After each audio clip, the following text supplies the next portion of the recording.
May it please the court. My name is Brandon Fantine, and I, along with my co-counsel Lisa Frolova, represent the petitioner in today's case.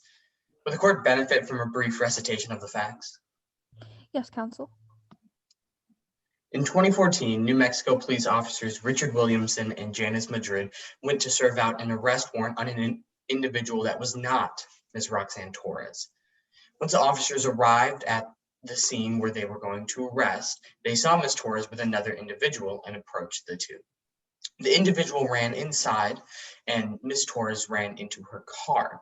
The officers went after Ms. Torres and stood on the sides of the vehicle with their guns pointed at Ms. Torres and her car. Ms. Torres did not know these two officers were police, and with that in mind, she assumed they were carjackers. She drove away in hopes of protecting herself and her car. Torres had not even pulled forward an inch before both officers began to fire at her, shooting 13 shots at her and her car, and 2 of those shots penetrated Ms. Torres's back. The officers shot these bullets with the intent that it would prohibit the car from moving, and they could then arrest Ms. Torres. Ms. Torres, however, did continue driving and was later arrested at the hospital she had to go to treat her wounds. Now addressing our first point, an unsuccessful attempt to detain a suspect does constitute a seizure under the Fourth Amendment. The unsuccessful attempt to detain Roxanne Torres by use of physical force is in fact a seizure within the definition of the Fourth Amendment. The Fourth Amendment states that the right of the people to be secure in their persons, houses, papers, and effects against unreasonable searches and seizures shall not be violated, and no warrants shall issue but upon probable cause supported by oath or affirmation, and particularly describing the place to be searched and the person or things to be seized. Using the specific language of this amendment and common law precedents, it can be simply discerned that the shooting in today's case constituted a seizure. Almost everything requires intent, shooting a gun included.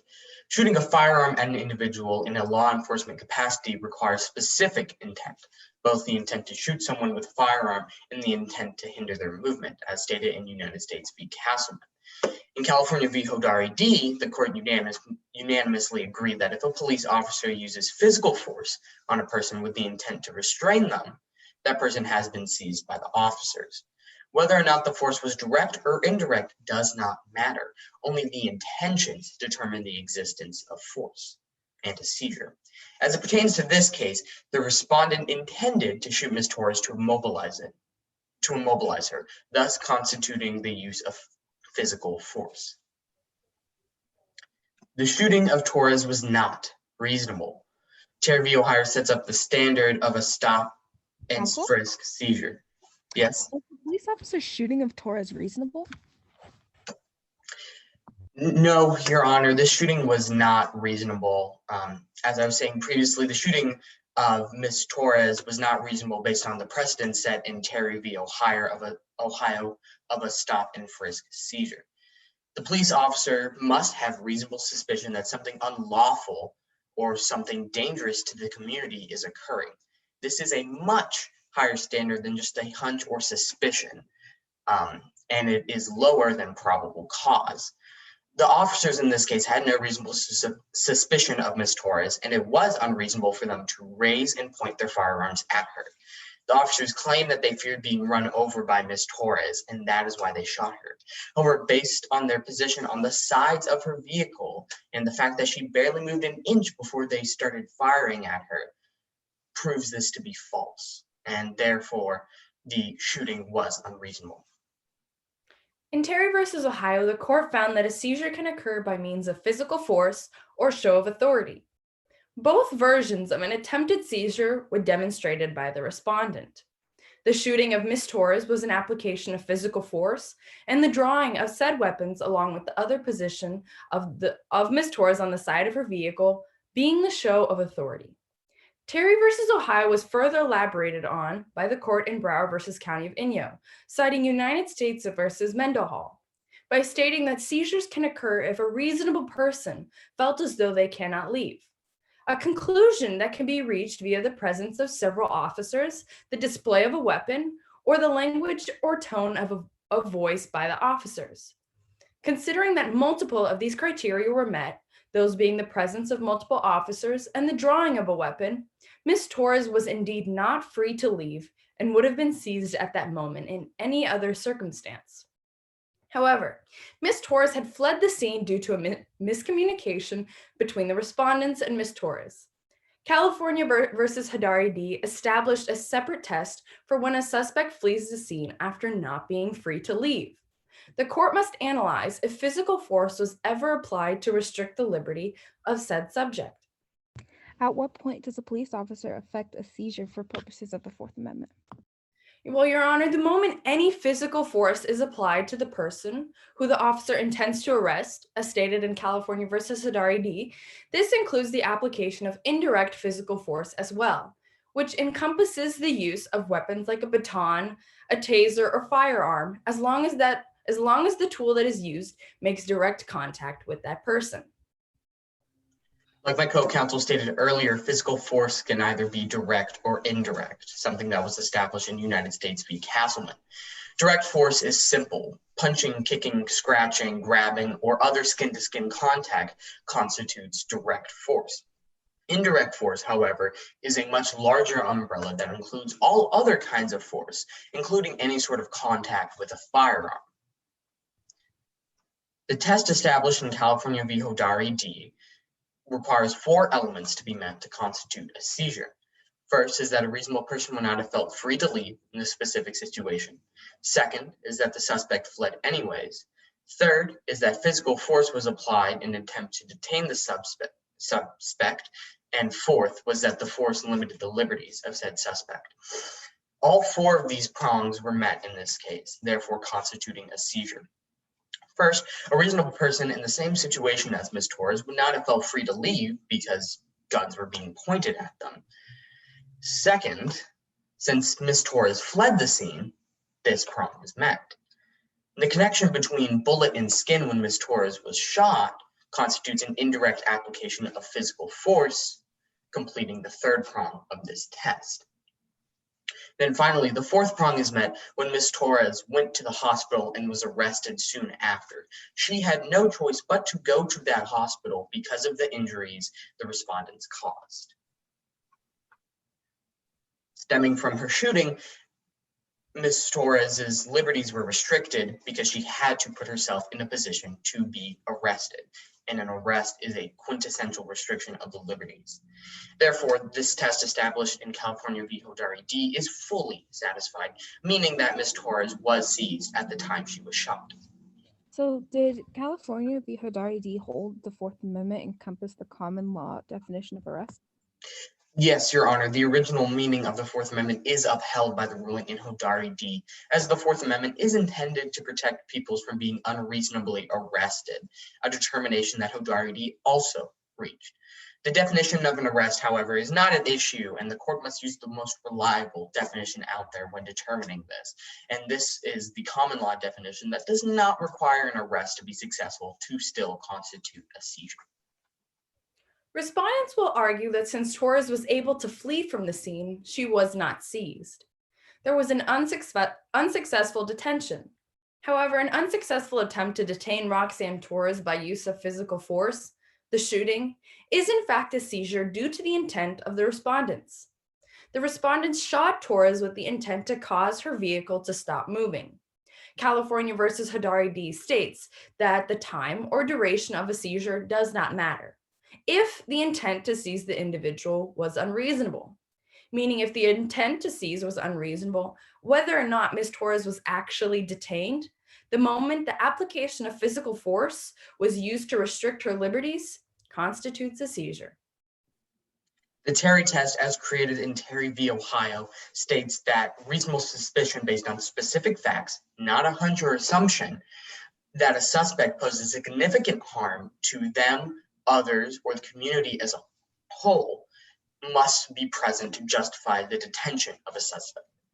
As pertains to this case, the respondents did not conform to the Terry test, as their suspicions were merely hunches. There was no proof that Ms. Torres posed a significant threat to her, others, or her community. Considering this, the precedent for the length of a seizure and its intent established in California v. Hodari D is once again relevant. Although the seizure lasted only a second, it is still considered a seizure when physical force is applied, and since the respondents acted unreasonably in their intent. Anything coinciding with the attempt to detain being a failure is negated by this, and Ms. Torres was therefore seized when she was shot by the respondent. On to our second part of our argument, that the common law definition of a seizure transitively upholds the foundational meaning of a seizure under the Fourth Amendment and is therefore binding.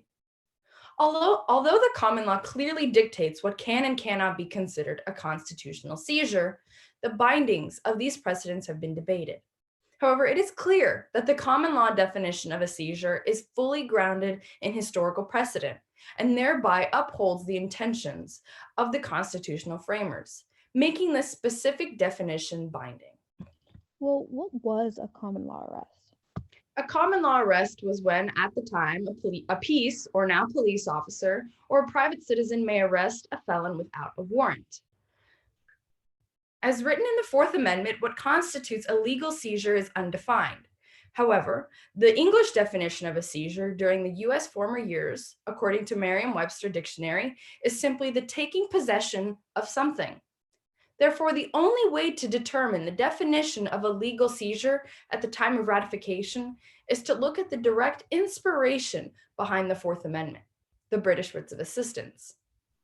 In James Otis's Arguments Against Writs of Assistance, Otis discusses how the aforementioned writs threaten his right to his life, his liberty, that no created being could rightfully contest, and nor was his right to property any less incontestable. For context, these writs of assistance gave police officers the sole power to search and seize. Transitively, Otis, who was a major inspiration to multiple founding fathers, must have believed that the power to seize must be one that not only threatens property rights of the people, but their general freedoms and right to life as well. Although this may describe what seizures threaten, it does not fully describe what a seizure is, which is what we are here to determine. In order to discern this, Otis's notion that seizing is related to infractions upon the three God-given rights, and the textual definition of a seizure must be combined. By doing so, it seems as though a seizure would be defined as the act of taking someone's life, liberties, or property, all three of which were originally considered fundamental rights. If the court was to take this definition literally, a seizure would only occur when someone else takes physical possession of a human life, the rights of another person, or another person's property. Ultimately, this would raise a new question that the court has to answer. How do you take possession of another person's right to life and their bodily autonomy? If the court was to apply the idea of taking another person's right to life strictly, a murderer could potentially be charged with the cessation of a victim along with the murder of said person due to the murderer seizing the victim's right to life. But historically, this has never happened. Therefore, it can only be assumed that a person's right to life could have been restricted in other ways during the 18th century.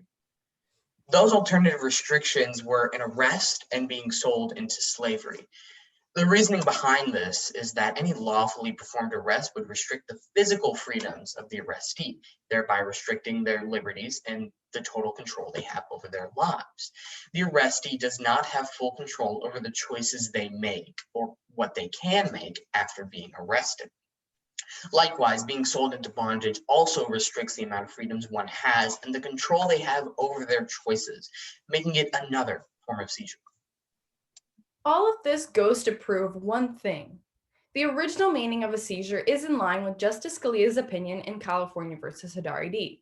Within Hodari D, Justice Scalia wrote that an arrest is the quintessential seizure of a person, and that this seizure is completed through the mere grasping or application of physical force in an attempted arrest. The arrest does not need to be successful to be considered a seizure.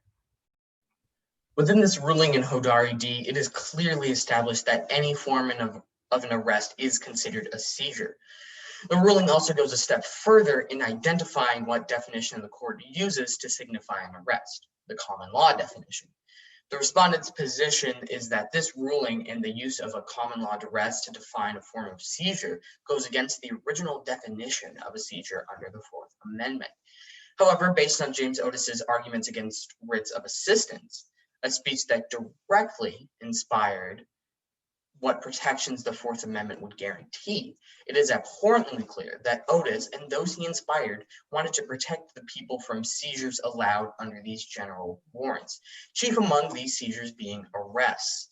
Therefore, the founders intended that the Fourth Amendment protects against unreasonable arrests, no matter what the current definition is. How an arrest is defined is not an issue at hand in today's case, so the most reliable definition of what constitutes an arrest is what must be used. This definition is the aforementioned common law definition by Justice Scalia cited in Hadari D. However, should the respondent still object to the use of this definition, historical ideals must again be analyzed. Not once does Otis make the distinction between fruitful and fruitless writs of assistance. All writs of assistance place the liberty of every man in the hands of every petty officer. All grant law enforcement the power to seize. All writs of assistance will limit the freedoms of the people. By insinuating this, Otis's argument establishes that the general use of these writs encroached upon the freedoms of the people and constituted a seizure during the mid-18th century, regardless of whether or not someone actually lost their life, property, or liberties as a result of these writs. This brings up an interesting point. When created, the Fourth Amendment and its direct inspiration does not imply that there are specific requirements for an action to constitute a seizure. Chief among those missing requirements is being the success of an attempted seizure. The success of a seizure has no bearing on whether or not a seizure did in fact occur. This historical principle is incredibly pertinent to this case as it further solidifies Hadari D's binding precedent as it uses the common law definition of a seizure that directly lines up with Otis's argument, an argument that provides the basis for the Fourth Amendment. Both Otis and Scalia agree in their arguments that the success of an arrest does not change the fact that any attempt to arrest is still a seizure. Further supporting the upholding of using the common law to determine what constitutes a form of seizure is the principle established in Carpenter v. United States that at the founding, searches and seizures were regulated by a robust body of common law rules. This statement wholeheartedly supports the contention that what a seizure is constituted by has always been based in the common law. The fact that the common law is again being used to define an arrest, which is a type of seizure, is consistent with how the constitutional framers wanted the issue of search and seizure to be approached through the common law. Well, how should the original public meaning of the Fourth Amendment affect the analysis of this case? The original meaning of the Fourth Amendment is exactly what this case hinges on. The original meaning that the amendment was meant to protect unreasonable searches, illegal government occupation of property, and unfounded arrests was all reasserted in Hadari D, which is therefore binding precedent and must be upheld and applied to this case in question. The original meaning of this amendment is the main crux of this analysis, and it is supported by current case law. An arrest is a seizure. So the failed attempt at arresting Ms. Torres is still a seizure under the common law definition of arrest and is thereby a Fourth Amendment violation. It is for these reasons we pray that you rule in favor of the petitioner, Ms. Roxanne Torres, and do not uphold the lower court's rulings. Thank you.